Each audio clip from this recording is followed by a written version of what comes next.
Hi there, you're watching Learn C from the Scratch. In the previous video of mine, I talked about the basic structure of the C program, and that was more theoretical as that didn't have any C language code. But today in this video, which is the final part of basic structure of C program, I'll be talking about grouping these codes into the section which I talked about in the first part of the basic structure of C program.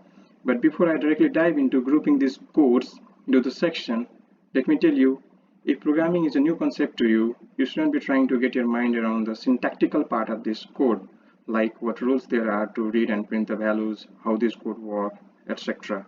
This video is made following the first part of basic structure of C program. So in this video, I will only be talking about grouping these codes into the section rather than explaining the syntax of each statement. So let's move to grouping our code. The first line here, this program says that it will print an area of circle using an appropriate user-defined function. So as it gives information about what this program is about, it forms the documentation section. Now comes the link section. Link section is marked by has include directive. So has include stdio.h here forms the link section. If there had been one more header file inclusion, if there had been an inclusion of one more header file, there would have been one more has include directive, and both of them would have combinedly form link section.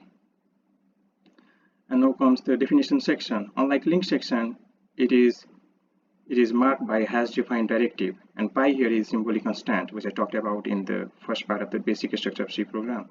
So has defined pi 3.14 here forms the definition section, and whatever is written between definition section and main function section form global section. So the declaration of the variable radius here and the declaration of the prototype of the function named area of circle form global section.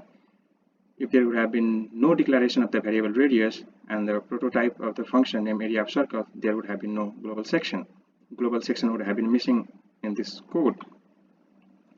Now let's move to main function section. So main function section is easy to figure out as it is defined by its own name called main. And the space which is present in between opening and closing curly brace is called the scope of the main function. And declaration of the variable b here forms the declaration part, and then the rest of the statements, these statements form executable part. And there is one more thing which I would like to add here. The declaration of the variable b here has nothing to do with an area of circle. I declare the variable b here just to have my program included all the section which I talked about in the first part of the basic structure of C program. If I hadn't declared variable b here, the declaration part would have been missing inside the main function. So I have this variable declared here just to have my program included all those sections which I talked about in the first part of the basic structure of C program. Now let's move to float area of circle. As it is user's own function and is defined outside the scope of the main function, right below it, so it forms the subprogram section.